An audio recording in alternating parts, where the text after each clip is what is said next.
Salam alaikum les frères, chers frères. Bismillah wa salatu wa salam ala Rasulullah. Donc on va commencer l'apprentissage de l'alphabet arabe avec ces 10 lettres, Inch'Allah. Donc on va commencer par la lettre Alif. Donc on dit Alif, on dit pas Alif, d'accord? C'est pour ça que j'ai mis le chapeau sur le A de Alif, comme dans le mot maîtresse, ok? Donc au début du mot, il s'écrit, comme je vous l'ai montré, c'est juste une barre, d'accord, en rouge. Alors là, le alif, je l'ai mis en rouge. Donc au début du mot, c'est une barre, d'accord. Au milieu du mot, donc on a la lettre qui la précède, en noir, le X. Ensuite, on a le alif, donc c'est la barre avec la petite liaison. Et ensuite, il y a un petit blanc entre le alif et la lettre qui va la suivre. Parce qu'en fait, le alif, c'est une lettre qu'on peut attacher avant, mais on ne peut pas l'attacher après. C'est pour ça que la lettre suivante, il y a un espace entre le alif et le X. D'accord? Et à la fin du mot, le alif s'écrit de manière différente. Donc on a la lettre qui précède avec la liaison et le alif, donc la barre. Et on a une deuxième fois, donc la lettre avec le alif, mais cette fois c'est une boucle. Et on retrouve le alif, la barre seule. D'accord? Voilà. Donc il faudra retenir qu'on dit alif, et on ne peut pas l'attacher après. On peut l'attacher avant, mais on ne peut pas l'attacher après. D'accord? Voilà.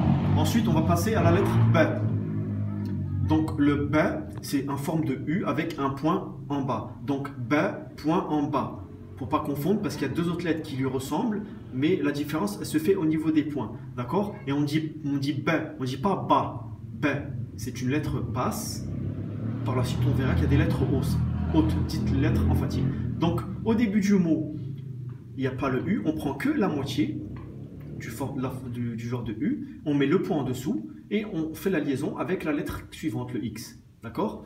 Au milieu, pareil, donc on a la lettre qui la suit et la lettre qui la précède, et le B, donc il est en rouge, vous le voyez, c'est simple, c'est comme un I, mais avec le point en bas. Et à la fin, on retrouve la lettre initiale, hein? Donc on retrouve cette lettre là, tac, mais avec la liaison et la lettre qui la précède. D'accord? À la fin du mot, il s'écrit comme ça le B. D'accord? Maintenant, on va passer à la lettre T.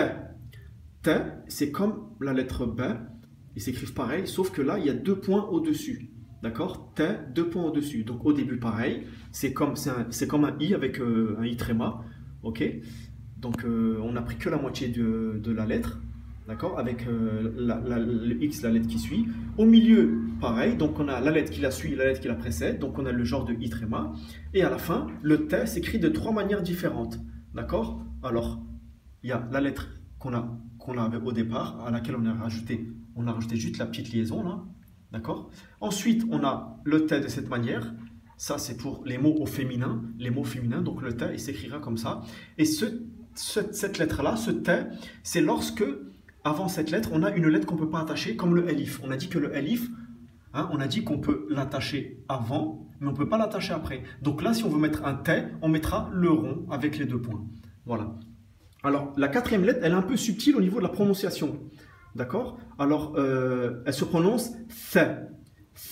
C'est comme la lettre, c'est comme un S étouffé. Th. Hein? Comme si vous aviez un cheveu sur la langue. C'est pas de ma faute. D'accord? C'est un genre de sifflement, mais un peu étouffé. Donc, il s'écrit comme pour le B, comme pour le T. Donc, au début, hein, genre de I avec 3 points, au milieu et à la fin. D'accord? Là, il n'y a pas de différence.